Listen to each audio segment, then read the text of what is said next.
Great good morning, everyone. 9:09 and change here in the great Northeast. That's what my Picardo Jewelers watch tells me. This is the Bob Cordaro Show. I am he. It's Tuesday, February 10, year of our Lord, 2026. Broadcasting today from the United States of America, the place where the brave, like the veterans we lost this year and last, but celebrate today thanks to John Basiliga and his great Serenity Care Company, like Ronald Dubiak, Scranton, Walter Andreski, Jefferson Township, Raymond Archibald, Scranton, Raymond Schaefer, Dallas, Richard McMurtry, Berwick, and Jim Wolfe, Bloomsburg. The United States of America, the country founded with a certain knowledge and understanding by our incredible, irreplaceable, amazing founding fathers, that government is not, shall not be, cannot be our parent, our guide, our salvation, our direction, not any of these things, but is nothing more than a necessary evil we require to organize and protect society. The United States of America, the country where for the first time in human history, freedom was declared to be an unalienable right granted to each individual by God.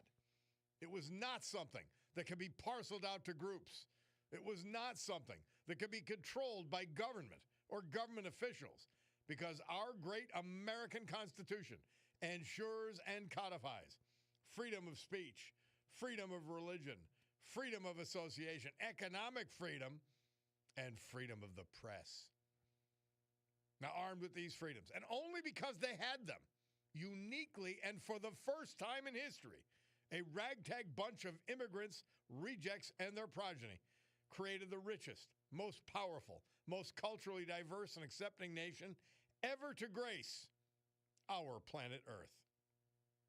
America, the only place specifically invented and designed so that every American can live their life in the manner they choose, unlimited by their background, upbringing, race, color, or creed, unhindered by the government or those who would use government to control others for their own comfort, benefit, or power. This Bob Cordaro Show, well, it'll always be convincingly conservative, lovingly logical, proudly and passionately patriotic, and reliably right. And so, with that essential preamble delivered, we can gavel to order this meeting of the Club for Common Sense, promising you that our commitment, unwavering commitment to common sense, will provide a sanctuary of sanity for all for the balance of this morning. So, just an interesting take we opened the program with. I think I wanted to run that at 10 o'clock, but regardless, an interesting take on what people would determine to be Trump's herky-jerky style. Well, he was going to do it, then he wasn't. He was going to do it. Well, doesn't that tell you there's a method? We watch very closely to see all of the internal reactions in Iran and I guarantee in Venezuela. And once we have that down, we've got better information if we need to do it. Now, once again, I mentioned this to you guys.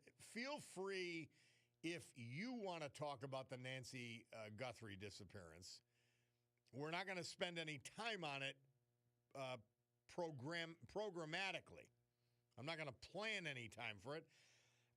It's all been said 1 million times. And I don't discount the tragedy. But I do say, when I'm thinking about subjects to bring up to all of you and to talk to all of you about, I do say and think, well, does it have any larger import? Does it affect all of us in some way? whether by its meaning or what and it doesn't. So I'm just not, I'm not going to get into it. It's a personal family tragedy, obviously, for the Guthries, but it is also not, it's not going to affect you. You could be interested in it. And if you are, feel free to call in and talk about it or whatever. Text 570-883-0095. But it's not going to change your lives. And we try to stick to things that could actually change your lives, or that is in the process of changing your lives, or has already impacted on you. By the way, I've got if you're watching the live stream, I've got one of my Camp Freedom shirts on. Cutie watches the clothes so fast, I don't know which one it is, but it was there. Yeah, somebody pointing out, we'll get Tyler Cornell to let us keep us apprised. As I was driving down today, there was on 81 North, prior to the, is it the Montage exit or the Davis Street exit? I don't know which. I guess it's Davis Street exit. Actually, after that.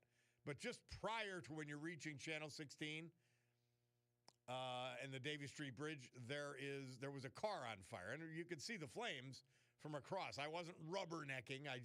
It was noticeable enough with the smoke and the flame that I could glance and see it. So that's causing some issues if you're headed on 81 North. So be cautious about that. The Olympic are going on. Another snore. I heard the morning show getting all excited about, because a conservative senator said it, Rick Scott of Florida, that, I don't know, look, they're young kids and they're being baited, and they've experienced a certain amount of life to the point where many of us would not. Involvement in big-time worldwide athletics. But that doesn't mean, it's just like actors and singers. They don't know what they're talking about. They have no idea. Did I say 0095 on the phone? 0098 883-0098. Did I said the wrong number? Wow. Thank you for correcting me. So it's one of those things. Young kids who don't know any better popping off, and they're Olympians, but it is unseemly. I don't care that they're doing it so much. It's just disappointing that they're not well-rounded enough to actually understand what's going on in this country. By the way, next hour, we're going to talk just a little bit about Bad Bunny. It was stupid. Now, Cutie said she was entertained by it. Well, the people in the stadium couldn't even see it. I saw it out of the corner of my eye. It's not, the halftime shout is not of any interest to me, no matter what. But in this case, I don't know, what did they have? Weeds or reeds or something that people were running around amidst. And it was one of the most foul-mouthed things. My man Mark Mayer sent me, and I have it. And I'm telling you, I can't even read the words translated into English. And I really do hope that the NFL and the network get fined by the FCC. Just because you're cursing and being beyond potty mouth in Spanish doesn't mean that it's not against FCC regulations. I hope they get hammered. I mean, this is not this was not a brief wardrobe malfunction. This is disgusting foul-mouthedness by a nobody. Sanctioned by the NFL. The NFL should get fined. Roger Goodell should get fined personally. He's a pandering piece of spit. He's nothing. He's horrible. He's been incredibly lucky because during his time as head of the NFL, the money is flowing to reach that audience like never before. But he's a fool. He's a left-wing fool and a panderer. And he's systematically detaching the main audience of the NFL from the NFL. There was another thing, I almost played it. But Bad Bunny, none of the players knew who he was. Now, these are young, hip people of all races, ethnicities, that had no idea who he was. None. So was it, Bob, am I the only one that thought Bad Bunny was Jelly Roll's wife? So, yeah, I had no idea who this, when the listener says, I had no idea who this guy was, and I'm in my 30s. But somehow Roger Goodell knew who he was because he was divisive, and he could pander to the wokesters and the fools that apparently Roger Goodell loves more than the people who pay his salary. Yeah, interesting. All right, we'll take a break. Bob Cordaro, WILK. Good to be back. I'm sorry I missed Friday and Monday. Friday couldn't be helped. My man, Doc Doherty, his funeral, it was the only time there was any services was Friday morning. And then I traditionally take the day after the Super Bowl off. I was at my man Ned Collins, and you don't know where that party's going to end up. But so my apologies, but I'm back.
Sinatra.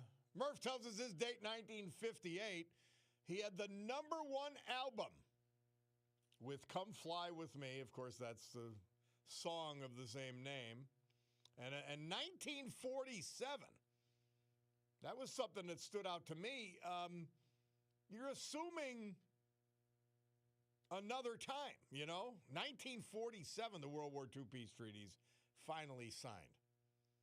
Bob Cordaro back with you. Somebody says, read up on who created this foolish rabbit. This has to be orchestrated to bring bad light on the left. Nobody is this stupid or nasty. Yeah. Another text in. Imagine being more outraged about a 15-minute musical performance than the government actively covering up child rapists and co-conspirators. The same people, the people who are outraged by the musical performance are the people that are exposing the child rapists and co-conspirators. So you're a liar, as any left-wingers would have to be. It's sad. And they want to live in the lie. It's just something I can't wrap my arms around it. You want to live a lie. I'm not understanding it. You want to base your opinions on lie. And you want to live that. I don't get it. I really don't get it. And I hear the left, and we get our responses. And thank you for listening. We're happy to have you with us on this large dysfunctional family. But then you spout this nonsense like an idiot. I don't get it. I really don't. By the way, I wasn't upset about it. It's just something to observe and comment on. The halftime show is never going to matter to me, ever. It just isn't.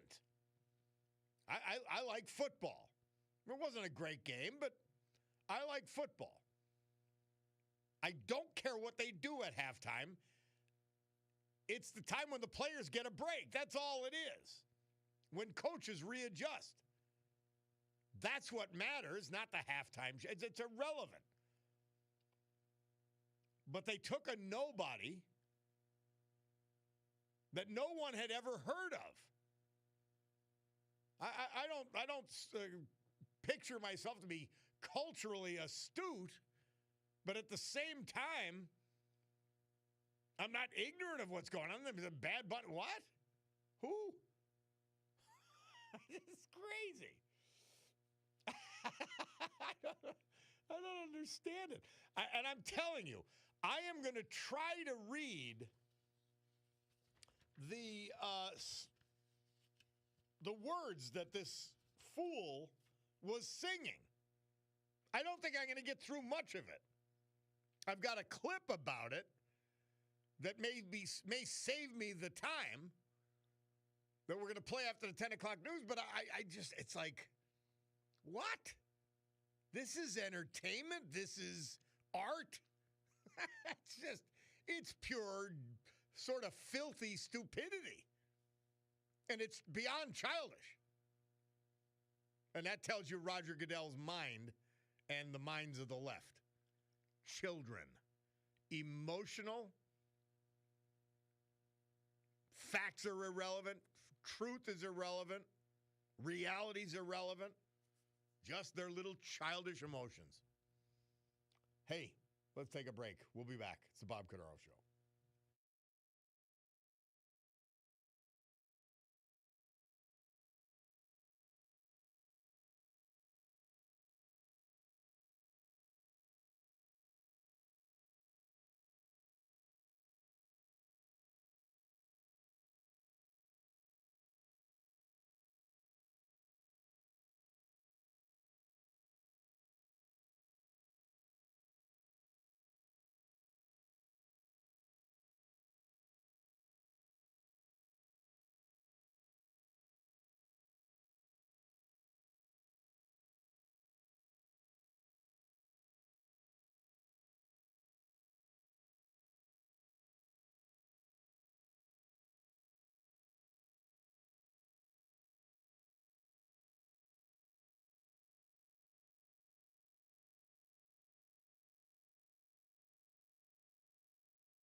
Our Veterans Tribute this hour and every hour, this day and every day. Brought to you by our man John Basiliga and his great Basiliga companies, including today's feature, Serenity Care Personal Care Community. They've got 4 locations, Mid-Valley, Old Forge, Wyoming, Kingston. They've all been completely remodeled inside and out, accepting new residents. Dementia Care Services at Mid-Valley, which is Jessup, and Kingston locations.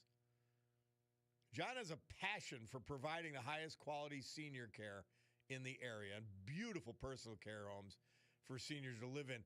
Check them out. Just take a look. You're going to say, wow, this is different. This is better. Serenity Care. Ronald Dubiak.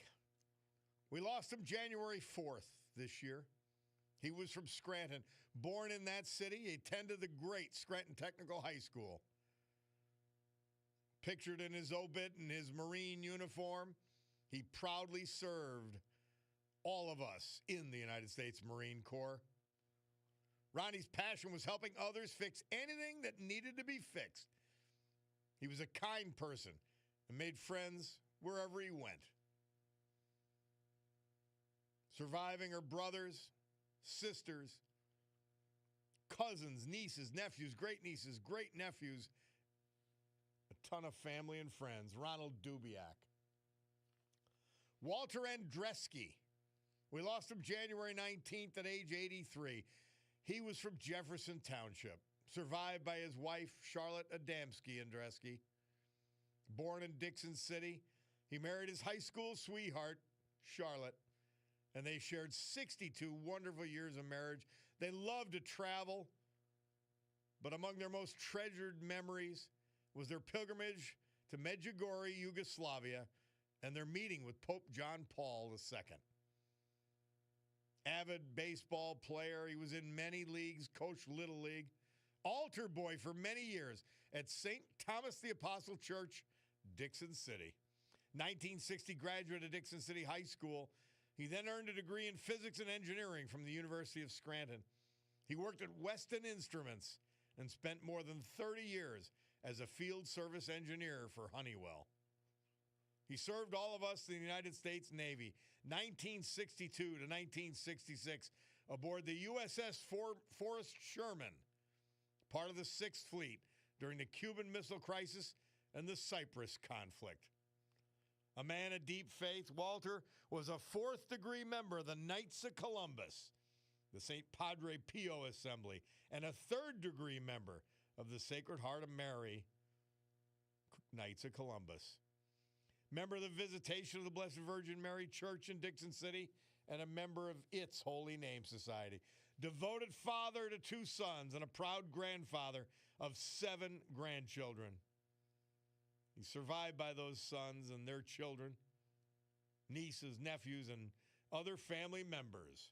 Walter Andreski, our great veterans this hour, brought to you by our man John Basiliga and Serenity Care Personal Care Community. Storm Tracker 16 forecast from meteorologist Joe Snedeker. Well, what does Montage Mountain have to do with the weather? Well, everything. That's where you have winter fun. Montage Mountain means weather. Weather means Montage Mountain. Today, cloudy with a chance of a passing shower, 37. We're at 22 right now. I don't know if it's going to get there. Tonight, mostly cloudy, low 29, so it's not going to get too cold. Wednesday, partly sunny and windy, maybe a few snowflakes, 35 degrees. Thursday, partly sunny and windy with a few snowflakes, 35. My son went up to ski Montage this weekend. He said it was perfect. The sun was shining. The temperatures were in the single digits, I believe. He said it wasn't cold at all. It was just perfect. Well, this week is going to be even better at Montage Mountain, and that's who brings you the weather.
you know what that song means. It means Tina Morocco's here.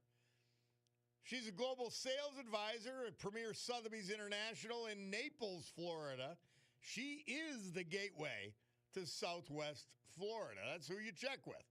You could check in with her either by looking her up at Sotheby's Naples or at moroccotina@gmail.com, MURACCO.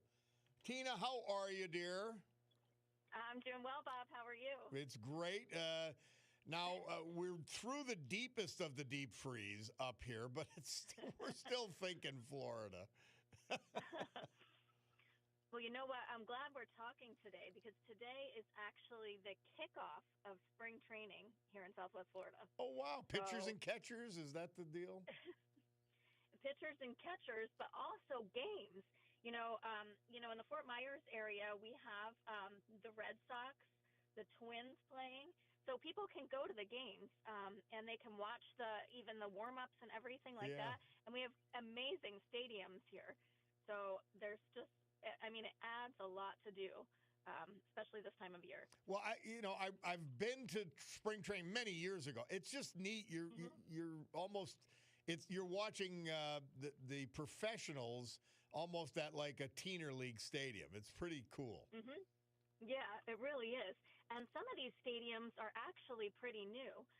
We have in Port Charlotte the Tampa Rays play. That's a really nice stadium. In Northport, we have the Atlanta Braves play, so that's a great stadium too. And not only do they play like games, but they have all kinds of entertainment. So it's really quite a production. And as a matter of fact, a couple years ago, I had customers that were huge Twins fans. And so they chose their condo based on the location of the spring training stadium. Which makes sense because it is a great, that's a highlight for a lot of people. And you're right, Southwest Florida is really a hub of all that. Mm-hmm, definitely. So fun thing to do. It's really kind of it's an affordable thing to do. Tickets start like around $10. So, it's just entertainment for the day. They have nighttime games, they have afternoon games, but it's really, really a great thing to do and something you might not think about to do in Florida, while you're here. Yeah. But it's really a sneak preview into what's going to happen during the season for these baseball teams. Tina Morocco, tell me, what kind of properties have people been coming down to see? Oh, all kinds of properties. I've been doing showings nonstop in the past few weeks. And I've been showing condos, I've been showing single-family homes, I've been showing little villas. So, it's just really, it depends on the customer, Bob. And it's really, we have all different price points here and all different types of communities. So, whether you like to play pickleball or whether you like to relax in like a community that has like a resort-style pool and a restaurant, we really have something for everyone here. And you mentioned price points. A lot of people say, I could never afford to live down there. But, if you if you want to be on the ocean, that's probably accurate. But if you just want warm weather and access to everything that Southwest Florida has, it's not that bad. Yeah. It's not that bad. We have price points. In this area where I am right now, I'm in Naples, we start around $200,000. For a condo here. Obviously, we go up into the millions, but, like we talked about before, a lot of people start out, they can't come down that often, so they start out renting their property, for a month or two just to kind of make up some of the expense, to get their feet wet on an investment property in Florida. Neat. Well, Tina Morocco's who you call if you want to go to Florida. You call her, definitely. And you're on the Sotheby's Naples website, right? They'll find you that way. Uh-huh. Yeah, or you can find me at tinamorocco.com. I just launched a new website, so if you're interested in just kind of exploring the areas, just visit me online. I'm on social media, Facebook, Instagram, TikTok. You can find me on all of them. So, yeah. tinamorocco.com. I got to remember that. I marked it down. Okay. All right. Well, thank you so much, Tina. Oh, great to hear from you. Absolutely. I look forward to talking to you again this week. Definitely. Thanks, Bob. All right. Spring training has begun. Get down there. We'll be back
Always reminds me of my late great friend Tim Early.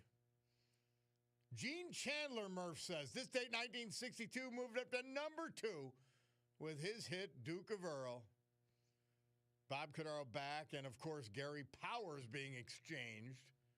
Remember the U-2 pilot shot down over the Soviet Union?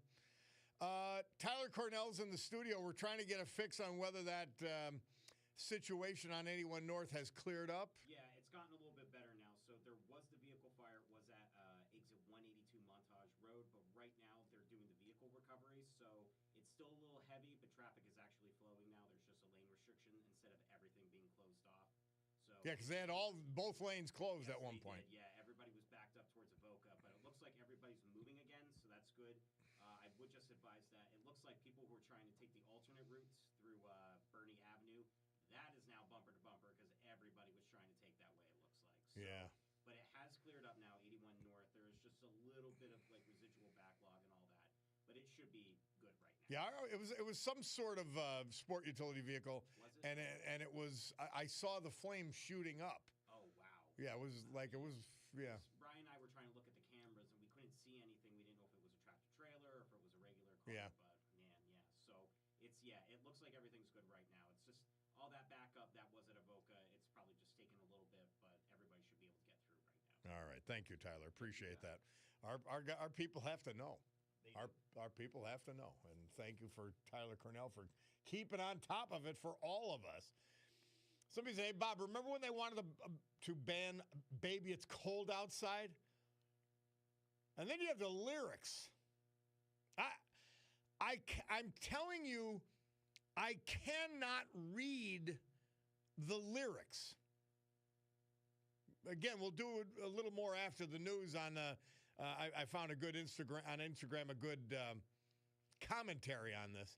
I cannot read the words. This is broadcast. My man Mark Mayer reminds me, 130 million people, children, all that.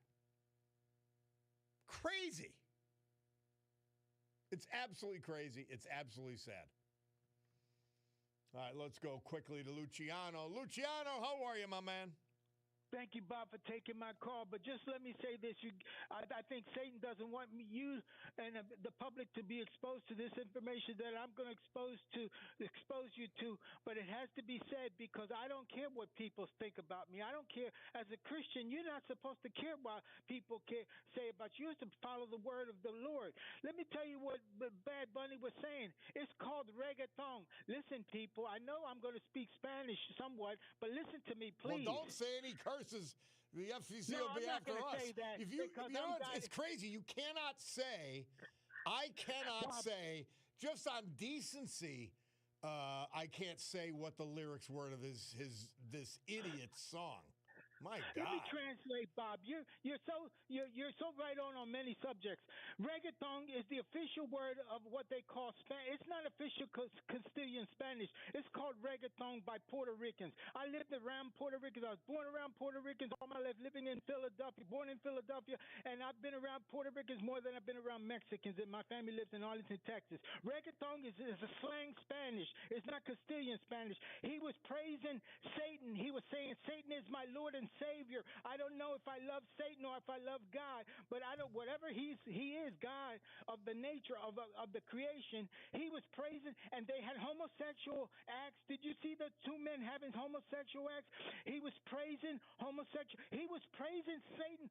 It's called reggaeton. Listen, Senor, I'm telling you the truth. People don't want, and that scumbag cockroach, the president of the NFL, he's leaving next year in 2027. God bless this country. We're going downhill like the Titanic, brother. There's no redeeming value to that song. Any Puerto Rican out there, tell me if I'm wrong. I know you're listening out there because I get criticized when I walk the streets. It's called reggaeton. It's a filthy, perverted, distorted. Yep. It's not official Spanish. You don't speak that Spanish officially in Puerto Rico, Mexico, and Guatemala, El Salvador, Nicaragua. But he is extremely wealthy. That man has so much money. That's why I disagree disagree with you, Bob. He is so filthy rich. He is extremely popular in South America, Central, and the Caribbean and Dominican Republic. But Bob, we need to Republicans stand strong, stand tall, pass the SAFE Act, don't give in.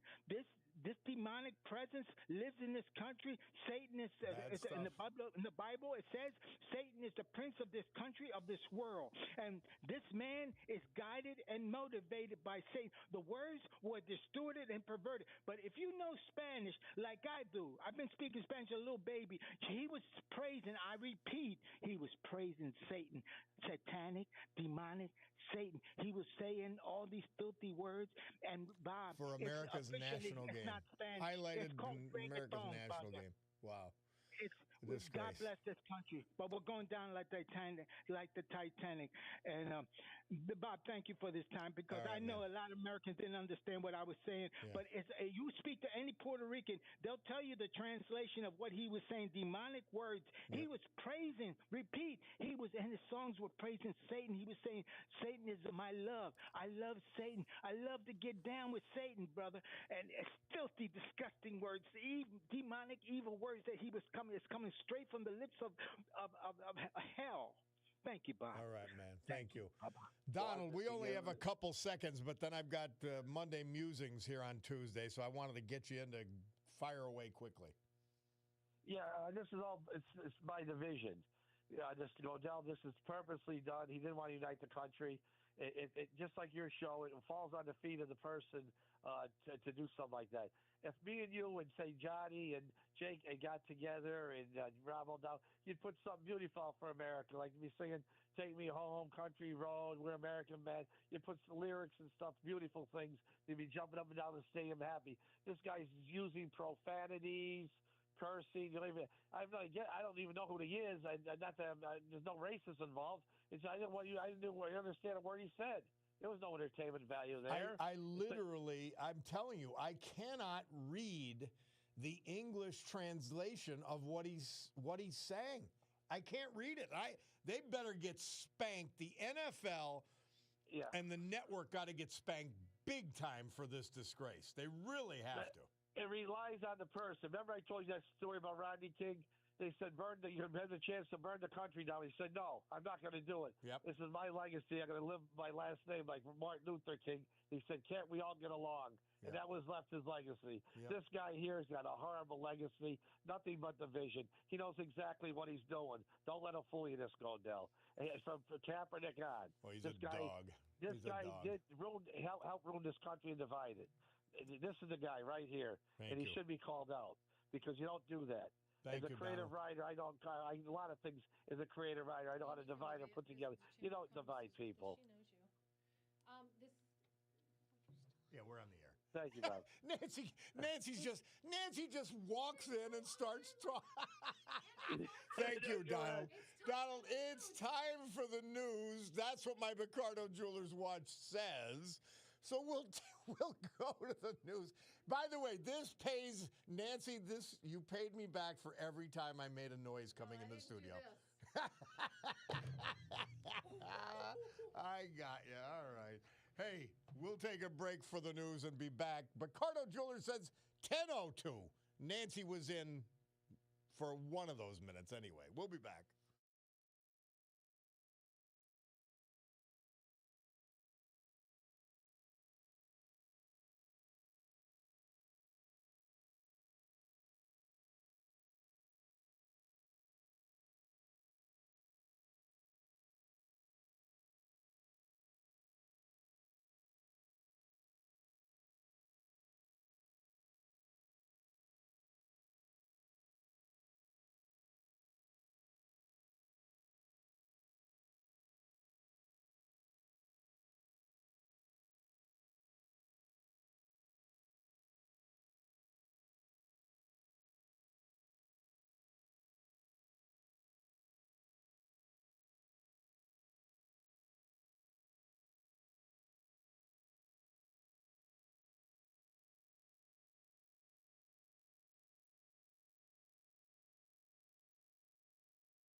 Great good morning, everyone. My Ricardo's Jewelers watch tells me it's 10:12 a.m. here in the great Northeast this beautiful Tuesday, February 10, 2026. This is the Bob Cordaro Show, and I am he. And it's a big day to fight for America, defend our values. And with the help of our man, John Basiliga, and his featured business today, the Serenity Care Senior Community, to honor the brave who have made us and kept us free. People like veterans we've lost this year and last, but celebrate today thanks to John. Like Walter Andreski, Jefferson Township, Ronald Dubiak, Scranton, Raymond Archbald, Scranton, Raymond Schaefer, Dallas, Richard McMurtry, Berwick, and Jim Wolfe, Bloomsburg. So with history, our great founding fathers, and the incomparable Constitution of the United States of America as our guides, let us continue today's battle. Gaveling back to order this meeting of the Club for Common Sense, promising you that our commitment to common sense will provide a sanctuary of sanity for all of you in a world where you take the head of the NFL, Roger Goodell. He's an insane person. He's a mental patient, or he should be. Bad Bunny, yeah, mental patient, performing for a fortune at the Super Bowl, and it was nothing. I'm telling you, it was nothing but filth. And I'm not one of these. I'm almost not shockable. But when I read the translations that my friend Mark Mayer sent to me, I really couldn't believe it. I mean, because you're saying it in Spanish. I mean, a huge percentage of this country understands Spanish. And that's family viewing beyond a disgrace. Unbelievable. Well, it's Tuesday, but that doesn't mean much, because when I'm not here on Monday, we do Monday Musings on Tuesday. And here he is, without further ado, our man John Perillo, a Bad Bunny fan of long standing. Wait a second. You know. Oh, I'm sorry. I had a little script here that said that. I didn't. Yeah, no, you don't want to do that. I mean, let's face it. The NFL is there to make money, and I didn't even know who Mr. Bunny was before this event. So, I understand they're trying to bring in an audience, and who do they bring in? Freaks? Well, I don't know. As a social construct, though, the Super Bowl is interesting because, of course, I'm a dork, right? So it's the first place I go. I like watching. I do find the advertisements interesting because somebody's spending millions of dollars on the largest TV audience that essentially exists. So it's I look at them and I go, wow, it's interesting. What do they think about our country and that stuff from a social standpoint? So and if I'm a horse guy. And I got to admit, I love the Budweiser ad. I thought that was just. I didn't see any of the commercials. I was at a party and we were yelling and carrying on and laughing with each other and smoking cigars and all that. And I just wasn't paying attention. So, some of the game, but not, Yeah, well, and I'll let Chet talk about the game. But, the one, for listeners to the show who know me philosophically, there's an ad called More, and it was basically He Gets Us, it was a religious ad. Mm-hmm. If you have a chance, you should Google that one and watch it, because it's a lot of the things we've been saying and on the show about how all these things come at you at once and what social media does to you. So if you get a chance, Google the ad More and Super Bowl and watch it. But anyway, that's not what we're here to talk about. So. Last week we talked about our favorite socialist, George Orwell, and how he thought that the absurdities of socialism were opening the door to fascism in 1930s Great Britain. And we also discussed that socialism and communism on the left and fascism on the right both deny kind of that Judeo-Christian concept of the divinity of humanity, of the individual, which is the basis for our constitutional rights, even if you aren't a religious person. And today I'd like to explore how that loss of individual identity is creating an entirely different moral code in our world today. And in July of 2025, a guy walked into a building in Manhattan. He shot a police officer who was a husband and a father of two who had a third on the way. It was pretty horrible stuff. And well, as horrible as that was, a podcaster, Sean McCarthy, posted on X, quote, "New York City is so evil that if you walk into a random big building and do a mass shooting, there's decent odds you will hit the person in charge of buying up homes for Blackstone," end quote. And a woman who was killed in that same shooting spree was Wesley LePatner, who was a lay leader in her synagogue and a mother. But to Mr. McCarthy, she's just a capitalist pig. But in the absence of the concept of individual human dignity, that response is completely reasonable. And after Charlie Kirk was murdered, I had an acquaintance make the comment that while she thought that he was a truly hateful person, and we'll leave that aside for a second, she didn't think that he should have been killed for that. And I can't believe that I have to say this, but the most basic criteria that you need for a civilized society to exist is that we don't kill people with whom we have a disagreement. And there was a guy in the Manhattan Institute named Jesse Arm who used the phrase Luigiism after Luigi Mangione, who killed Brian Thompson, the health insurance executive in New York. And that phrase stuck with me. And I got to tell you, I had several other acquaintances, conservatives if that matters, but it shouldn't, who made what I would call equivocating comments about that murder. Yeah. As Mr. Arms said, quote, "The idea that violence is a legitimate response to the perceived injustices of capitalism." And so in the response, the positive reactions to the killing of Mr. Thompson or Mrs. LePatner, as well as Mr. Kirk, what we have is a change of culture that is in itself its own kind of moral code. And that's beginning to supplant the morality that many of us take for granted. You know, and as listeners to this segment know, the moral code that's the foundation of the U.S. Constitution, as well as the entirety of Western civilization, is the Hebrew Torah and Christianity. And as unpopular as that fact is, it remains a fact. Civilization, as you know, is impossible without those beliefs, even if you don't believe them to be divine. Luigiism, the idea that Mr. Luigi was at least partly vindicated in what he did, is a different belief system, one that's pre-biblical.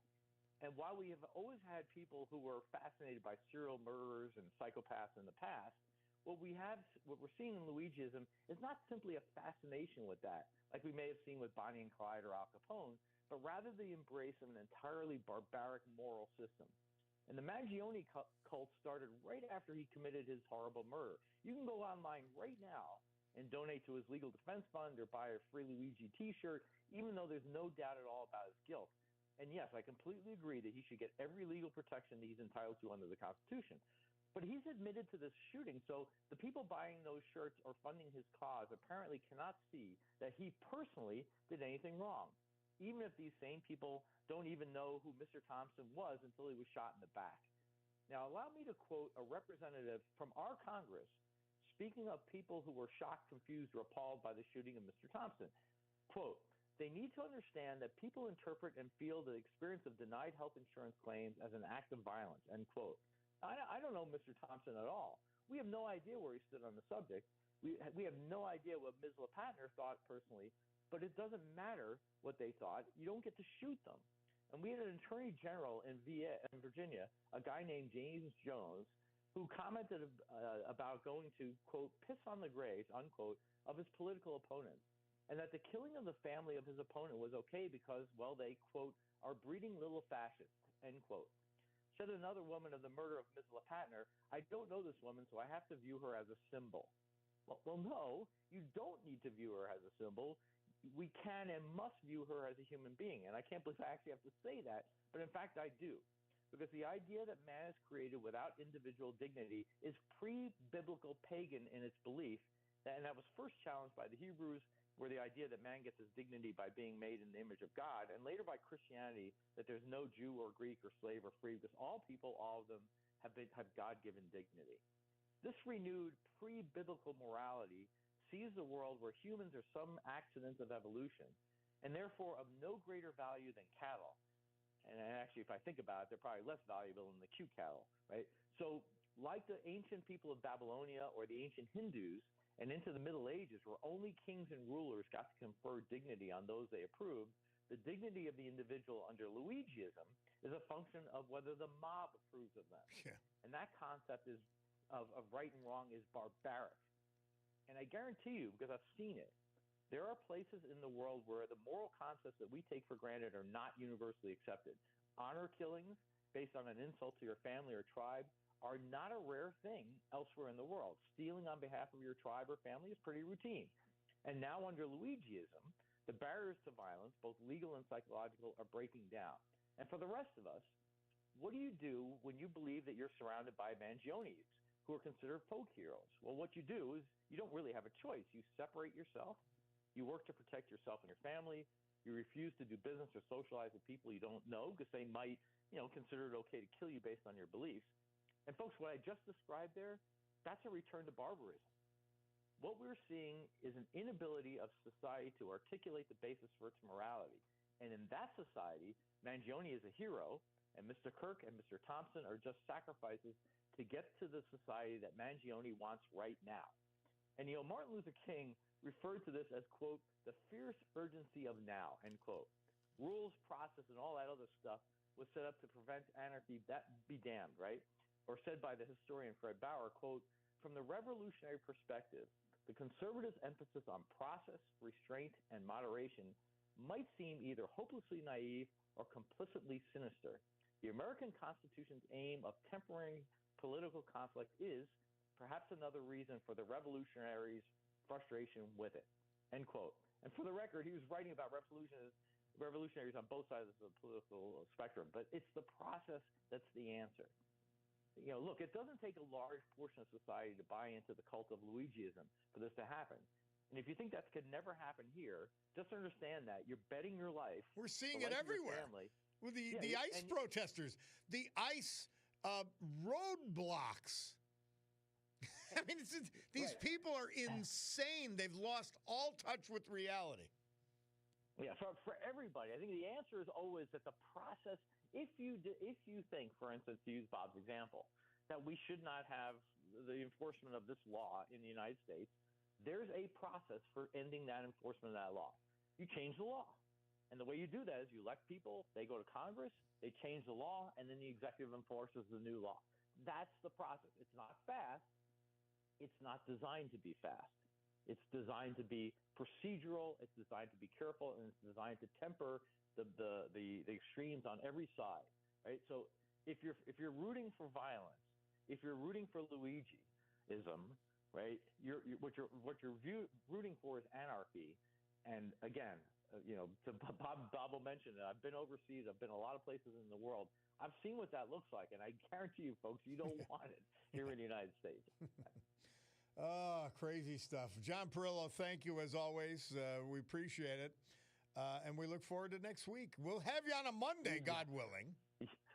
God willing. Thank you, brother. Bob, for loaning me your listeners. I hope you guys have a great week out there. Monday Musings on a Tuesday with John Perillo. We'll be back.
Our Veterans Tribute this hour and every hour, this day and every day, brought to you by our man, John Basiliga.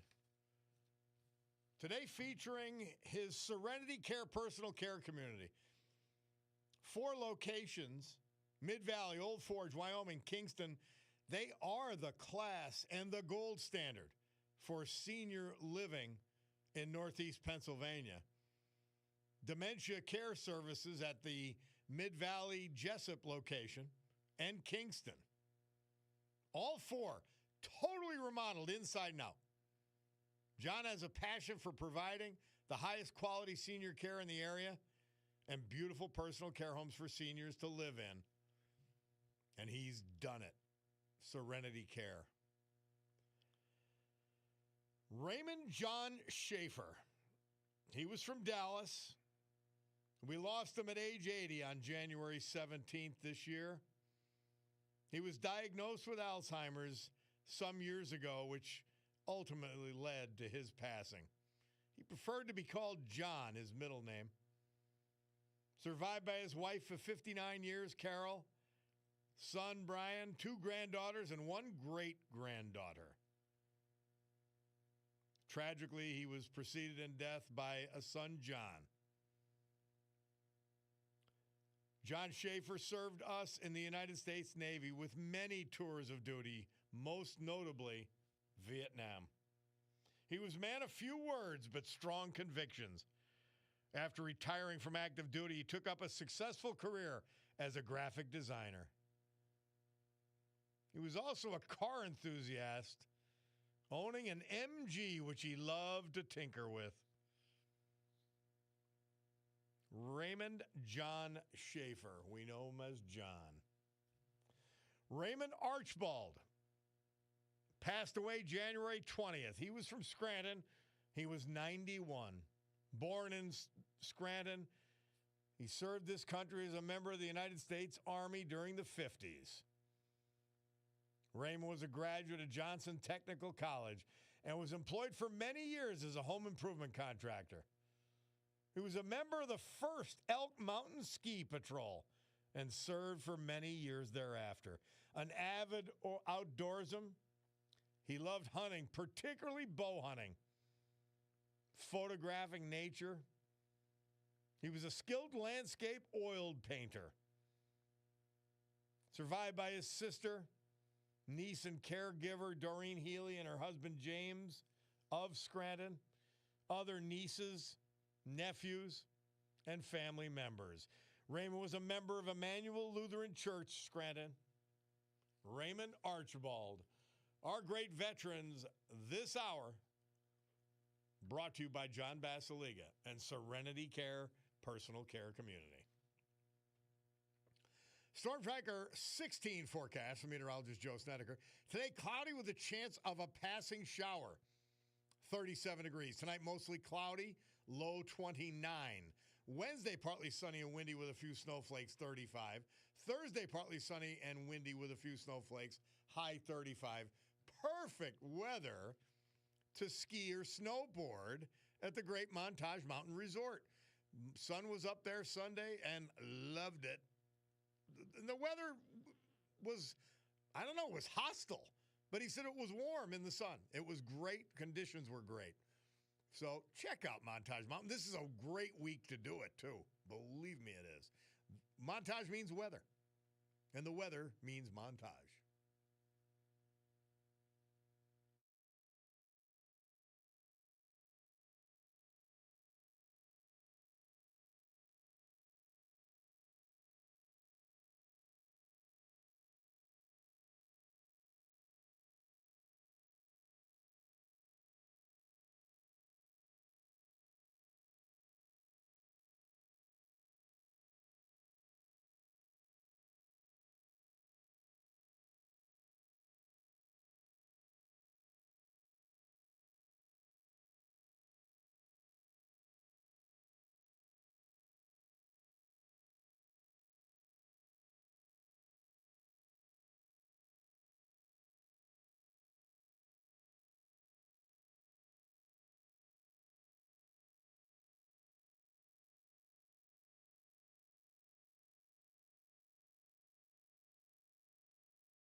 The Beatles. Murph says this date, 1967, they were fishing, recording their hit, A Day in the Life with Britain's finest orchestra musicians. Bob Cordaro back on the program. And, I got to go to a Terra 519 this weekend. And Cutie and I hung around at the bar for a little bit. And then we went on Saturday, or as Cutie would say, Saturday, we went to up to Oliphant to the Queen City Tavern. It was fabulous. It was absolutely fabulous. I had this mushroom soup. We had a flatbread pizza, a steak and cheese flatbread pizza. It was amazing. It was really great. I'm telling you, when I brag about these places, I'm doing it firsthand. So just be aware of that. Hey, let's go to my friend Robin Medeiros, and she's calling about pizza and petitions at our Carolyn and Janelle's. How are you, my dear? I'm great. How about you? Oh, doing super. There you go. What do you have going on, Robin? Tell us. Okay, so of course, February 17th kicks off Petition Day, and one of my sisters from another mother, our candidate for governor, Stacey Garrity, gave us in Lackawanna County first option to grab her for whenever we wanted her. So she is coming on the 17th to our Carolyn Janelle. Oh, great. Congressman Rob Bresnahan will be there also. So will the candidates for state reps. And we're going to do a big petition signing. We encourage all Republicans to come down. And we have a lot of food. Bill Rosado graciously going to pick up a nice check for the food to provide for all of this also. I'll tell you, everybody's giving away free fruit at our Carol's. That's an amazing deal. Well, you know what? Our Carolyn Janelle has gracious. great pizza. Yeah, and he's so gracious. Angelo is so gracious. He always hosts us, and we're just going to kick off the petition season, and we're really happy to welcome them to Lackawanna County. Oh, So Stacey Garrity hoping coming. That's super. Now, this is February 17th. What time at our Carolyn Janelle's Old Forge? Okay, doors will open at 4. Stacy will probably be there about 5, and Rob, and then you can schmooze and talk to them. They will speak probably about 5:45 because I'm not selfish. I'm sharing them with Luzerne County Republican women. We set it up so that they can go from my event here, our GOP event, and go down there for their event also. So they get to hit both of them. Super. And so that's great. Well, and make sure you call. Go ahead. Go ahead. I have another save the date. Stacey Garrity is going to come here the day of the St. Patrick's Day parade. She's going to march in the parade with, I believe Rob's going to march too with them, and Chris Shermack. They're going to march in the parade, and then Stacey is going to do a dedication because it's National Women's Month. She's going to do an official visit. It's bipartisan, Democrats and Republicans all invited. And she's going to honor that Carol Ann, is it Drazba or Drazba? Carol Ann Drazba, yeah. Okay. That's the Dunmore nurse killed in Vietnam. Yep. Absolutely. So we're going to honor her with a wreath laying at the statue. And then that good guy, John Basilega, adore him. He has graciously given us that day. So this will happen around 4 o'clock that day at the statue on Mulberry Street. And then John has given us the food court, and we have women from all over Northeast PA baking goods and whatnot, and we're going to go have light refreshments at the food court at Steamtown Mall when it's done. Great stuff for Parade Day. Hey, all right, so Robin, again, February 17th, starting at 4 at our Carolyn Janelle's in Old Forge, and make sure you call in about this. Again, it's petitions and pizza at our Carolyn Janelle's. Thank you, dear. Absolutely. Thank you. All right. We've got to go to Lorraine. We haven't heard from her in a while. And I don't know, could be partly my fault. Probably almost all her fault. But here she is, Lorraine from Hazleton. Hi, Lorraine. Hi, Bob. Long time no hear. Oh, well, what are you going to do? That's the way life goes. You're going to give me that, are you? All Well, right, dear. that's the way life goes. All right. What am I going to do? I have my things to do, too. Not the pleasurable ones, but I got to do what I got to do. You got to do what you got to do. Well, I mean, you were promoting the Bad Bunny concert, and you know. Yeah, right. Yeah, right. I was promoting. No, but by the way, Bad Bunny said this. I was in it. When people were not happy about him being the halftime show, he said, well, I don't even want white people to watch. Oh, boy. So I guess he counted out. He says, if you're white, I don't even want you watching my Super Bowl halftime performance. Well, I complied. Yeah. I'm not even white. I complied, though. Yeah. Well, I was only curious. I took a peek, and I thought, pfft.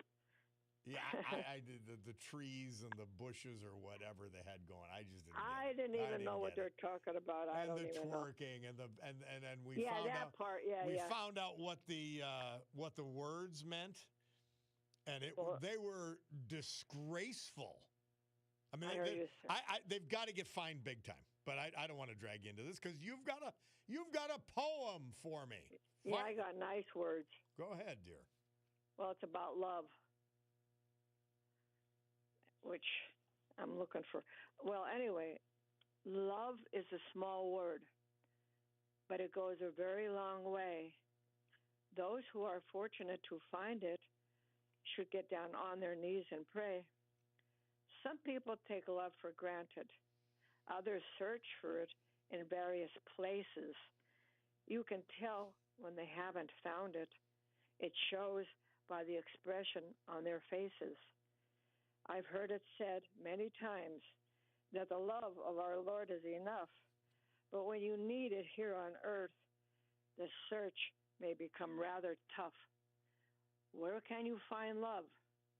I think that I know where to begin. You don't have to look very far. It comes from a peace deep within. Very nice. I like that, Lorraine. Thank you. Yep. And when did you write that? Oh, many moons ago. I don't have the date on there, but that's well, you've got to start putting dates on these things so we know. You got the poem, Bob. Don't blow it. That's all we're getting out of you. Oh, my God. You know, see this?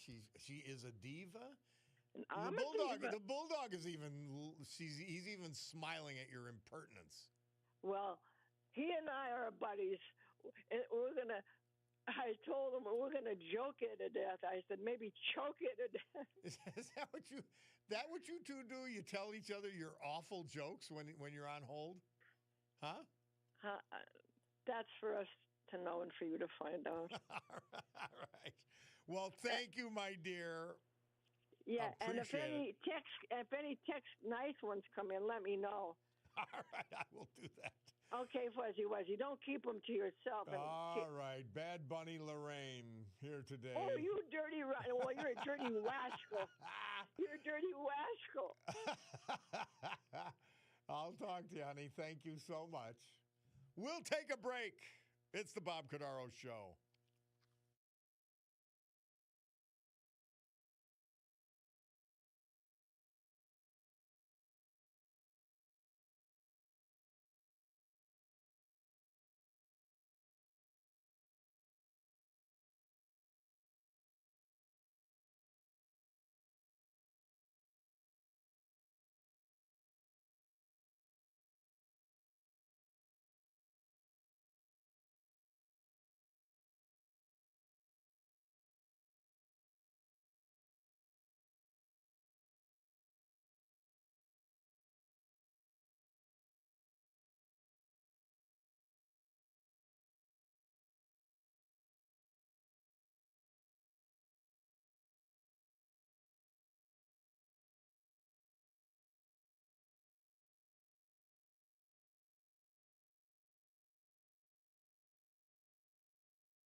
Biden Bannergate, day 57. The Green Ridge Neighborhood Association has disgracefully put up a hometown hero banner for Joe Biden in what is purported to be his former neighborhood.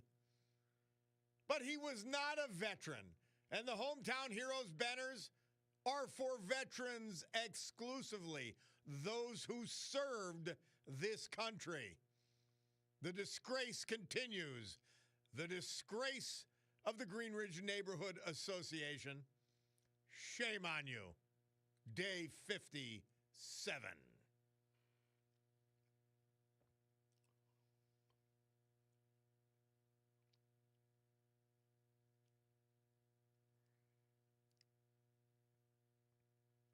So when I think of something awful, like the Green Ridge Neighborhood Association people who voted to put this disgraceful sign up, and by the way, you've got the right to honor him any way if you're dumb enough to think that he deserves to be honored, put up a banner, just not one that pays tribute to our veterans. You could debase Green Ridge and embarrass yourselves all you want.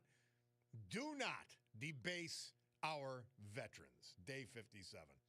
So when I think of that disgrace, I immediately want to turn to something beautiful, important, and that would be Mother Teresa. Mother Teresa, St. Teresa for February 10th. She says, the very fact that God has placed a certain soul in our way is a sign that God wants us to do something for him or her. It is not chance. It has been planned by God. We are bound by conscience to help him or her. St. Teresa, Mother Teresa. Thank you, Mary Regina, for sending that in to us. Jay sends in, Bob, can you ask our Brendan Pugh, that's our state representative, why she crossed the aisle to limit PA gun owners' rights, voting on HB 1909 and HB 1935. Can you give clarification on why she voted the way she did? Well, Jay, I'll ask you. I'm not going to do that. I'm sorry. I'm not sure. You can't be giving me assignments. I put a lot of time into the show, but here's what you're going to do, Jay. You're going to call Brenda Pugh's office, and you're going to ask them, and they'll tell you, or she'll tell you directly. I don't know. I'm not aware of the vote. So, Jay, get to her and report back to us. That's my assignment to you. Someone else texted in, according to the New York Post, the warmth of collectivism just claimed its 18th person frozen to death in New York City. Even the mayor of Baltimore is questioning what the hell Mamdani is doing. He is slime. Slime. And again, just remember this. They don't care about people. They only care about the agenda. Joe from West Side reminds us, LTS every day, he says, but like I said, have them put a Trump banner right around Joe Biden's old house. See how long that would last. You're right, Joe. Hey, my Bacardo Jewelers watch tells me it's 11 o'clock, actually 11:01 on the nose.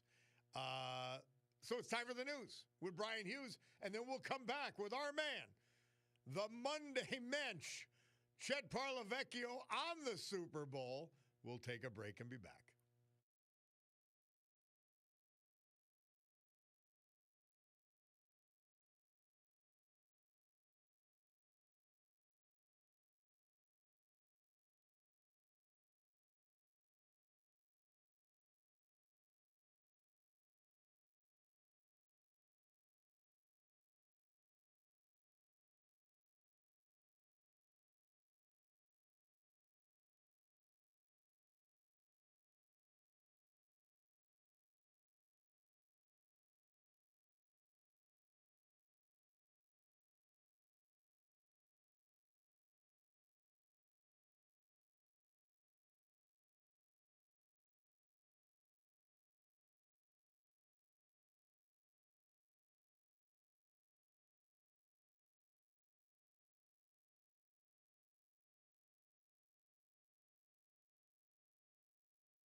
Great good morning, everyone. My Picardo's Jewelers watch. And don't forget, it's Valentine's this week. Get to Picardo's. Get it done. It is 11:08 and change here in the great Northeast. This beautiful Tuesday, February 10, 2026. This is the Bob Cordaro Show. I am he. And it's a big day to fight for America, defend our values. And with the help of our man, John Basiliga, and his great Serenity Care personal care community, to honor the brave who've made us and kept us free. People like the veterans we've lost this year and last, but celebrate today thanks to John, like Raymond Archibald, Scranton, Raymond John Schaefer, Dallas, Ronald Dubiak, Scranton, Walter Andreski, Jefferson Township, Richard McMurtry, Berwick, and Jim Wolfe, Bloomsburg. So with history, our great founding fathers, and the incomparable Constitution of the United States of America as our guides, let us continue today's battle, gaveling back to order this meeting of the Club for Common Sense, promising you that our commitment to common sense will provide a sanctuary of sanity for all of you in a world where the filthy Bad Bunny is apparently a national entertainment paragon. Yeah, it's not you. They're insane. So it's Tuesday. But that doesn't mean anything to the Monday Mensch. He says, hey, you don't want me on Monday? I'll be the Monday Mensch on Tuesday. And here he is, our man Chet Parlavecchio, Penn State star, New Jersey State Hall of Fame as a football coach. He coached in the NFL. He played in the NFL. And he was, yes, on Dancing the Stars with this little song. And here he is, my man Chester. How are you, my friend? I'm just a mensch. Whenever you need a mensch, give me a call. I gotta come up with an excuse to have you on the rest of the year. Jeez. How you been, partner? How's things? Everything's great. Everything's great. I watched the Super Bowl, but I mean, I was drinking and smoking and laughing and carrying on. So I said, well, Chet will explain what happened. I just not. I mean, you know something, Bobby. I go to a cigar place myself here in Summit, Flores Tobacconist. Great place. All my old buddies are there. You would love it. I gotta go there. I gotta go there with you. I would love your show. But anyway, after careful consideration, talking to 15 old men, we came to the conclusion that was a stinker. Yeah. That game was a stinker. And it was hard. You know something, Bobby, all kidding aside, I found the game, again, it lacked the marquee names making plays down the field. Mm-hmm. It turned into a defensive stalemate, which, again, some people want to believe it was incredible defense. I, on the other hand, believe it was a combination of very good defense with incredibly bad offense. Yeah. The inability for Darnold and May to make plays down the field. But let's start right from the beginning. Drake May, if we're being honest, let's talk about the New England Patriots. One of my problems with the game, Bobby, and probably why in my 65 years, going to be 66 next week, I probably was the first time I didn't have a bet on the game, didn't bet the props, didn't get involved in all the exotics, have a party. I honestly could have cared less. It was two nondescript teams to me. It was no headliners that I was interested in. And I kind of felt that these aren't the two best teams in the National Football League. I know they got there, and circumstance got them there. A lot of good breaks got them there. But I still think, Buffalo's better. I still think Jacksonville's better. I still think the Eagles are better. But hey, listen, give props to the team that won. Seattle has a nice football team. They're a good football team. But I'm not going to sit here and say those were two great football teams we saw. Now, let me ask you a question. You brought this up first, and I was pointing out to the people over the weekend that May, he had a horrible playoffs. Been abysmal. He Awful. You actually use. Let me explain to you what happened to him. You have a young quarterback, his first soiree into the headlines, his first soiree into the big event, the big stage, all that, whatever, however you want to word it.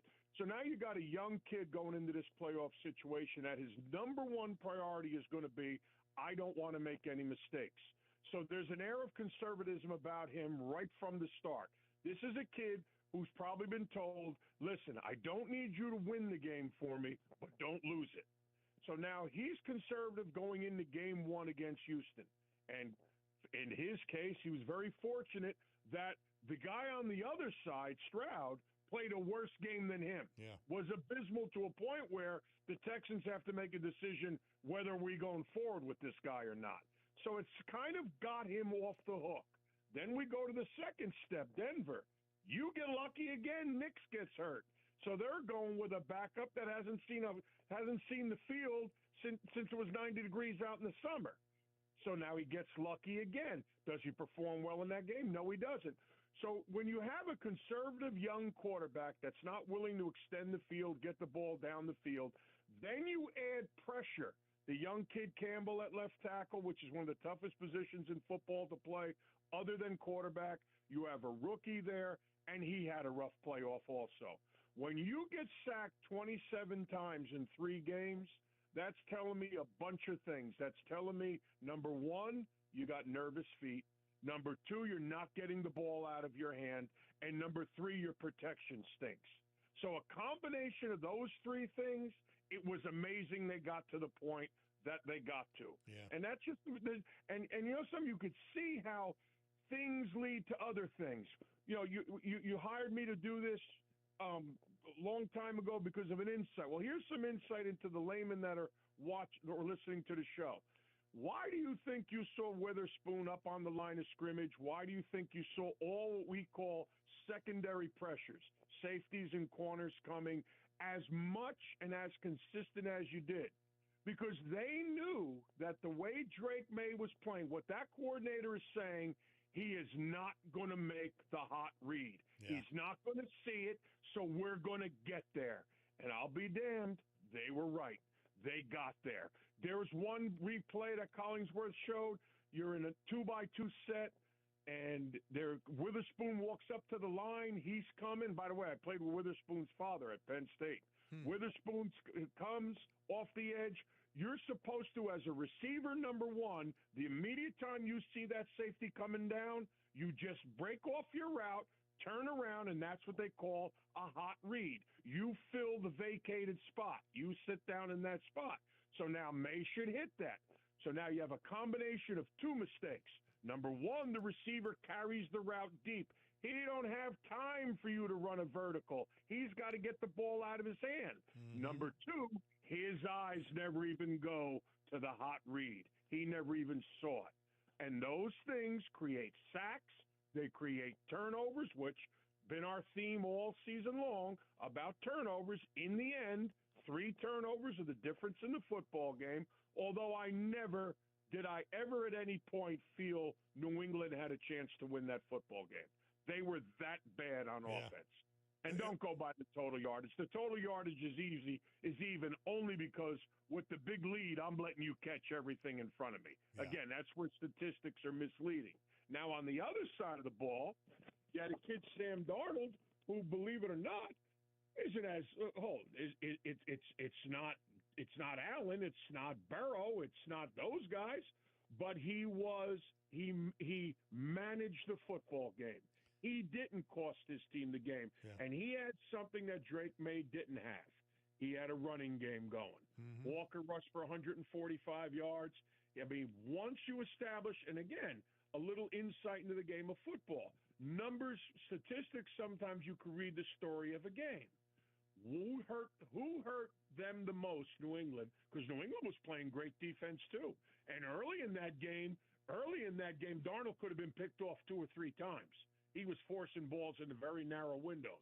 But what happened? As the running game got established and Walker started making plays, what is the product of a good run game? Play action. Play action starts to happen. Now, look how the numbers tell the story of a passing game off of an effective running game. Barner killed him, the tight end. He had 4 catches, 15-yard average on each one. Walker had another catch. And then you look at Cooper Kupp, and he had 6 catches. Cooper Kupp is what they call a possession receiver. He had 6 catches for 60 yards, 10-yard little pops that happened off the run game in play action. Once again, once Seattle had the lead, once Seattle was up 9-0, I agree with their coaches doing. I'm not going to draw first blood. You're not going to make me stretch the field first. You're not going to make me make the mistake first. I have a 2-possession lead. I'm going to be patient here. And Vrabel's saying on the other side, at 9-0, I'm still in this. I receive in the second half. At 12-0, I'm still in this. I got a shot. So you had who was going to twitch? Who was going to twitch first? So if you saw the numbers again, Jigba and Saeed did nothing. They had no vertical stretches, nothing. There was no vertical stretch of the field all game long. So you saw the run game establish the short passing game off of play action, which nickeled and dimed New England to death, the inability to run the football by New England, and the inability to pick up the hot reads and the secondary blitzes, protection issues, all those things was the difference in the football game. You know, a lot of people said, oh, can you give the MVP to the kicker? Those were chip shots. Stop with the kicker. Those were chip shots. Right. You know how I feel about that. My man Mark Mayer says that Walker was the standout. Was he one of the standouts of the game, wasn't he? Because New England, believe it or not, Bobby, played good enough defense to win that football game. They just got literally nothing from their offense. Pathetic. And like I said, I like Drake May. I think he had a great regular season. Well, you know something, son? Welcome to your first lesson. You're going to be evaluated, and your legacy will be what you do in prime time. What do you do in the playoffs? Did they discover him? Real quick, they're going to forget the regular season. Chet, was he? We've seen quarterbacks like this, like Robert Griffin III. They get discovered. Like, okay, now we know what to do with him. And did he get discovered, and can he bounce back?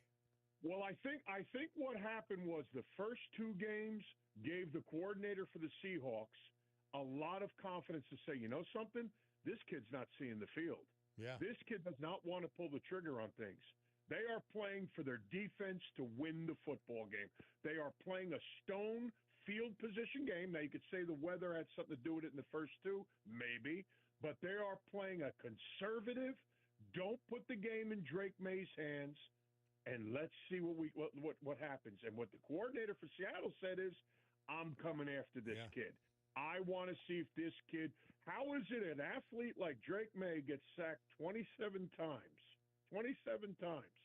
And I think Tom Brady was sacked 9 times in how many Super Bowl appearances? 10? How many Super Bowl appearances? And Tom Brady couldn't get himself out of a paper bag with those feet. Yeah. But that's what brilliance looks like. That's when you know where you're going to throw the ball before the ball's even snapped. When you're reading what coverages are doing, that's the difference between an established veteran at that level and a young kid. Again, the kid had a great season. You know, I think he'll be fine. Let's be honest. They didn't surround him with an array of weapons either. Boutte is a vertical threat, but as far as possession receiver, not much. Diggs is done. Henry they took out of the game. So, I mean, let's be honest. He's not loaded with weapons there either. So, you know, they've got to develop as an offense. Defensively, the kid Gonzalez, to me, is the best defensive back in the league right now.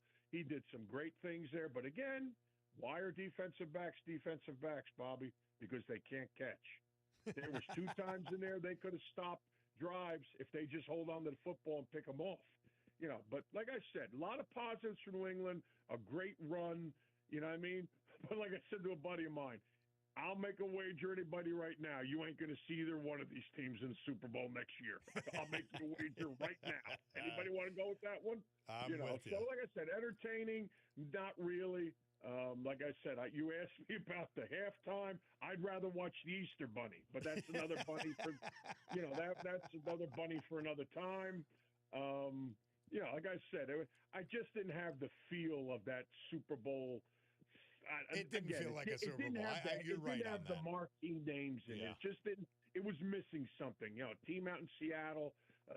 New England, who's hated around here by all New York and Pennsylvania teams. Let's be honest, they don't, so no one's really rooting for them. I was just a detachment that I couldn't get through. But like I said, that's my breakdown of the game. One team was able to establish the things they do well, another team struggled. But again, to me, the number that sticks out, you're sacked 6 times in that game, 3 turnovers, 27 sacks over the time. If you're Vrabel, you were very fortunate to get to that point, to get there. Yeah. And if I'm Josh Allen and I'm sitting at home right now and I'm watching this, I'm saying, damn, man, these opportunities don't come many times. No. This was one that slipped away. You know what I mean? Well, Chester, we had a great year with you. Loved it, and look forward to next year. We'll figure. I got to figure something out. I mean, maybe we'll have you call in about cigars or something. No, I'm good for the. Hey, listen, I'm going down to Florida. I'm going to go see Ricky and Danny and Pete and all those guys. Nice. We're going down for a week. We're going to relax. And, like I said, this was a lot of fun, Bobby. Thank you. I enjoyed it. This was really fun every week. And always, guys, talking to you was great. So, like I said, let's hope for Penn State to have some great things next year. It's going to be. I like what to leave the show. I'd like to say I like what the kid Campbell is saying. He's talking about touching base with the old guard, what used to be, and I like that. What used to be pretty good. All right, man. All Get right, that Paterno statue up. You damn right, Partico. They won't see my feet there till it is. Our man, Chester Parlavecchio. Chet, thank you. Great year. Later, bro. Loved Take it. care. All right. We'll take a break. It's the Bob Cordaro Show.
We had to wait for that. You know it.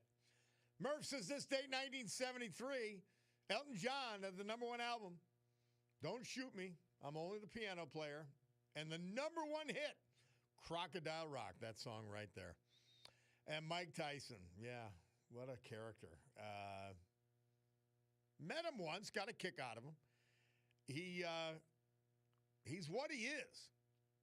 And he went through a lot of permutations of angry Mike and resentful Mike and all of that. But he hung in there, and he's still doing it, baby. Mike Tyson. Hey, let's go to Bill from Pittston. Hi, Bill. How are you?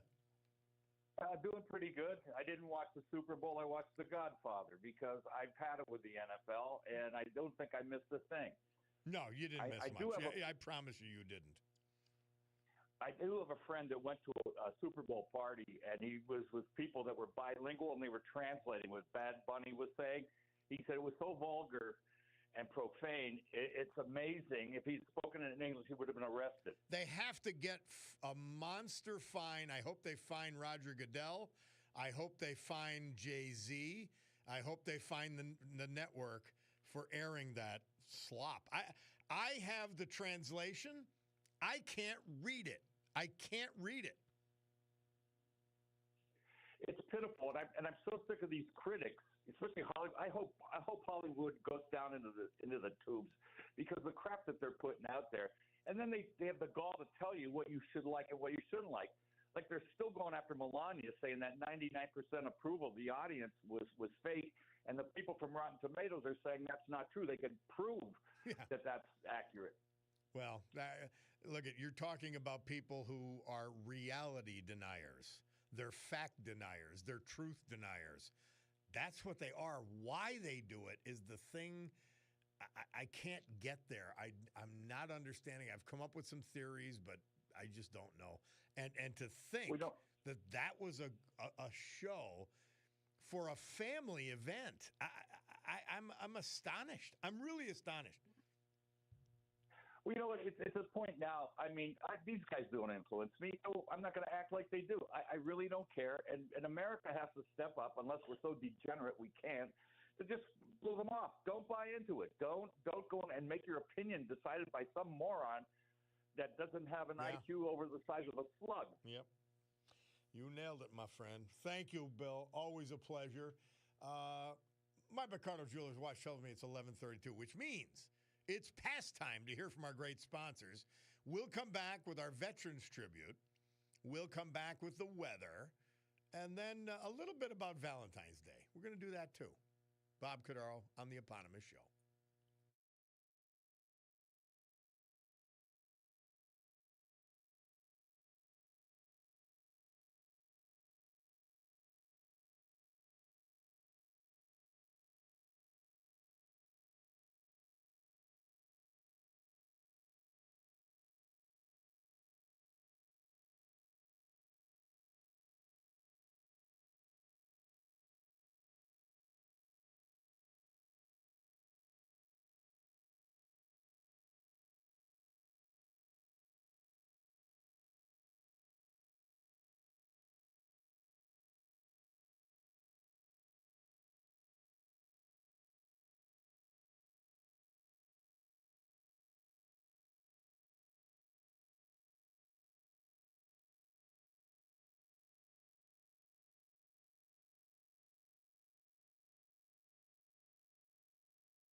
Our Veterans Tribute this hour and every hour, this day and every day, brought to you by friend of the veteran, John Basiliga, friend of Northeast Pennsylvania and beyond. And one of the great things he contributes, when he does something, he does it right. Just like with his Serenity Care personal care community. 4 locations in Lackawanna County's Mid-Valley, Jessup, then in Old Forge, Wyoming, and Kingston. Personal care services, dementia care services at Mid-Valley and Kingston. All 4 locations completely renovated inside and out. They are spotless. They are gleaming. They are beautiful. A place you'd love to live or put your senior and know they're cared for. Serenity Care, personal care community. Richard McMurtry. We lost him at age 82, January 23rd. He was a Navy veteran, enjoyed antique car shows. He was from Berwick. One of 3 sons. He was a graduate of Nescopec High School, class of 63. He then joined the Navy and served honorably until 1967. When he was younger, he worked at Nesco Industries in Mifflinville, retired from McGee Carpet in 2009, where he was employed for 25 years. Rich was a member of the Hetlerville United Methodist Church, life member of the Nescopec Volunteer Fire Department, and the NRA. He loved hunting and fishing.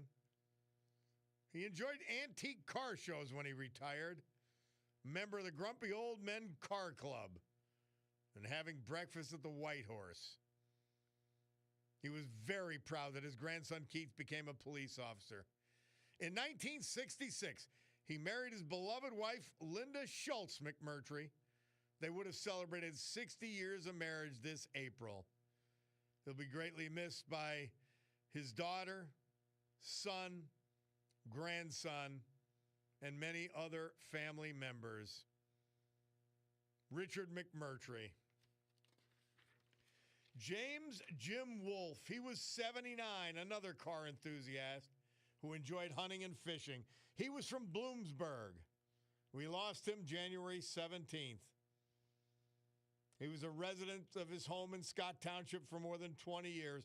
Born in Fowlersville. Graduated from Central Columbia High School. Married his wife, the former Carol Lowe, in 65.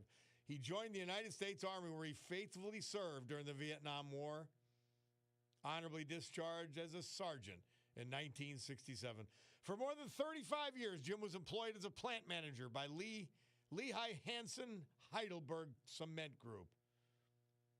Car enthusiast, member of the Dream Machines Motor Club, hunting, fishing. Member of the American Legion Post 273, as well as the NRA. Survivors include his beloved wife of 60 years, Carol, his son, and his son's wife, his daughter, and her husband, his grandson, his great-grandson, as well as 2 sisters and many loving nieces and nephews. Jim Wolfe. Our great veterans this hour, brought to you by our man, John Basiliga, and his great Serenity Care personal care community. Storm Tracker 16 forecast from meteorologist Joe Snedeker. Today, cloudy with a chance of a passing shower, high 37. Tonight, mostly cloudy, low 29. Wednesday, partly sunny and windy with a few snowflakes, 35 degrees. Thursday, partly sunny and windy with a few snowflakes. Perfect weather to go to Montage this week. Montage Mountain means winter. They mean the weather on this program, and the weather means Montage Mountain. Like, what could we do in the winter? Well, any fun you could have can be had at our great Montage Mountain.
Van Halen.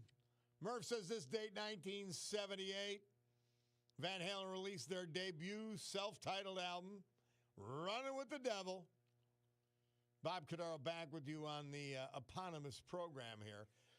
So, Bulldog, I don't know. We only got 2 more songs to do, or spots for 2. So we'll play Dire Straits and Amy Winehouse to finish. How's that work for you? Does that work for you, Bulldog? Yeah, he nods yes.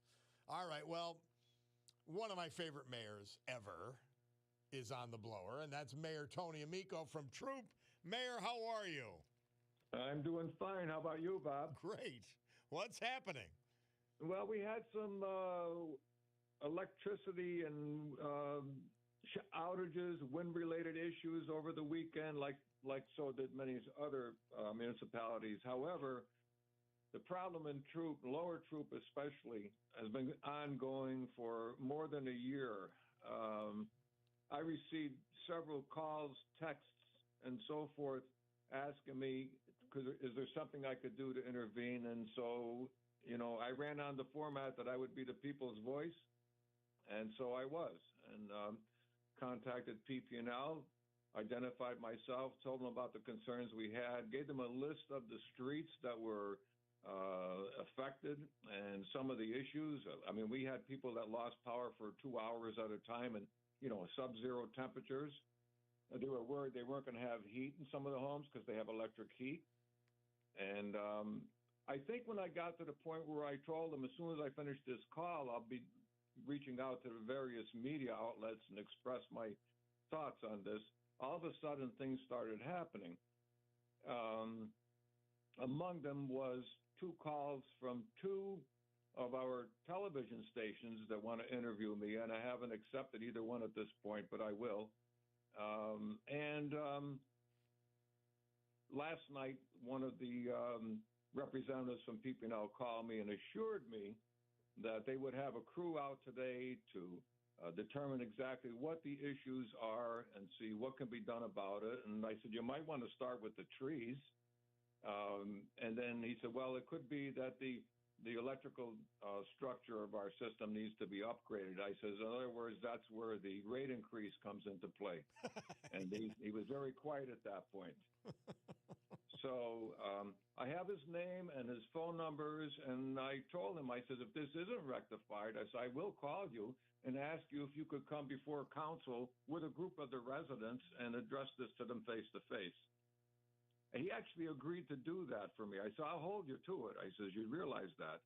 So that's where we are with this. And I've been receiving a lot of positive feedback from the residents in the borough, which I'm very grateful for. But they did have to go through this, huh?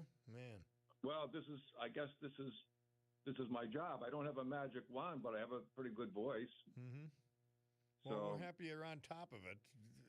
I'm trying. It's a tough time. But I'm paying my utility bills. I am stunned.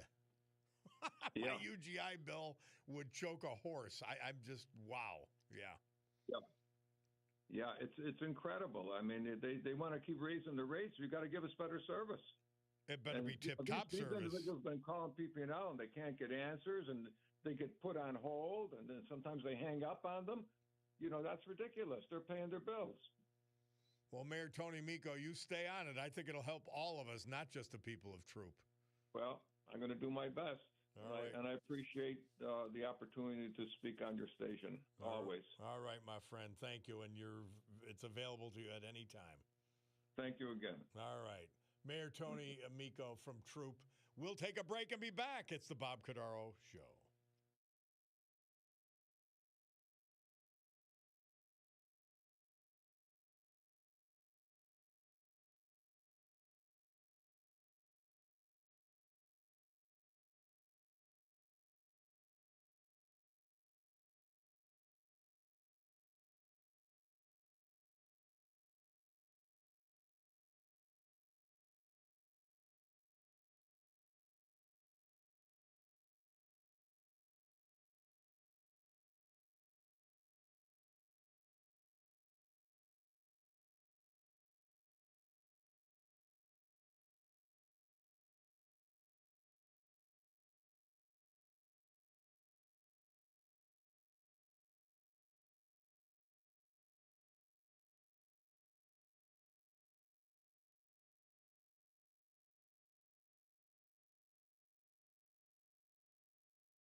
Dire Straits. This was my prom theme. I picked it to be the prom theme, and yeah, it was. And now everybody remembers what their prom theme was, uniquely among high school graduates. Dire Straits, Murph says this date, 1979, they debuted on the charts with their first hit, Sultans of Swing, which he tells us was a re-release. Did much better the second time. Somebody takes in, everybody having a fit over Bad Bunny show, but no one seemed to mind when the Macarena was popular in the 90s. Or how about recently when Gangnam Style was extremely viral in Korean language and performed live New Year's Eve, but people don't have a political brain rot the way all of you have now, both sides, Dems and Republicans. You're all destroying this country by creating an us versus them checkbox on everything. Well, no. No. This is anti-American. And it's disgraceful. Here's the language. I'm not even, I can't say it. I cannot say the words he was saying in Spanish. I could care less if it's in Spanish. Who cares about that? It was disgusting. It wasn't very good. Maybe, and I'm not saying you can't like that kind of stuff, meaning certain, depending on your taste. No big deal. But the songs and the words to the songs were pure filth. Talking about his private parts, talking about sexual acts. It's insane. The language is actually insane. This ain't the Macarena. What the hell's the matter with you? Oh, you're right, because they're both crazy. No, there's only one crazy in this argument. And apparently you found a third way to be crazy. The language used, if it doesn't get them a fine by the FCC, then anyone who's ever been fined by the FCC should demand their money back. I've never seen anything like that.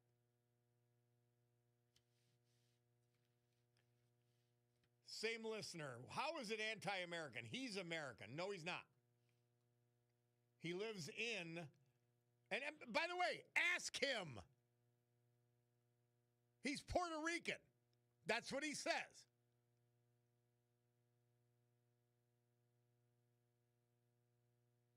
Why does it have to be about white and English? It has nothing to do with this. You sound like an idiot. It has nothing to do with white. It has nothing to do with English. I want you to look at the words and the translation of the words. And then I want you to tell me, if you could somehow come back and say that that was a reasonable show for halftime with 130 million people, please tell me. Unbelievable. Unbelievable. And you guys will not give up. You sound stupid. Stop sounding stupid. Because I hope and pray you're not. Craziness. I can't read the words. I wouldn't read these in my house. I'm not a prude. Not by any measure. Wow. Because it was in Spanish? No big deal? Somebody said, hey, Bob, the bartender at the bar restaurant I was at asked for a vote. Bad Bunny or Kid Rock on Turning Point? Except for two libtards, everyone yelled Kid Rock. There's nothing family about him, but he's normal crazy. I'm challenging anyone, and unless you're a complete fool. I challenge anyone to look at the words and the translation in English and tell me that that song and that artist was appropriate for the Super Bowl, for America's biggest game. Please, I'm challenging you. We'll talk about it tomorrow because I don't think this should go away. This is an attack on our culture. It's a debasement of our culture. And you tell me there were no American artists that could have been on there? There was no non-foul artist that could have been there? Really? I don't know what the hell country you live in. Speaking of our country, the veterans, brought to you by John Basiliga and Serenity Care. Raymond Archibald, Scranton. Raymond John Schaefer, Dallas. Ronald Dubiak, Scranton. Walter Andreski, Jefferson Township. James Jim Wolf, Bloomsburg. And Richard McMurtry, Berwick. Well, good to be back with you guys. Thank you for being with me. Agree or disagree, thanks for being here. But I've got to say adios because Sue Henry show's next, Rob O'Donnell after that, and my Picardo Jewelers watch tells me that it's going to be noon in a couple seconds. So we will gavel to a close this meeting of the Club for Common Sense, hoping and praying that we're back with you tomorrow, 9 a.m., God willing. Have a great afternoon.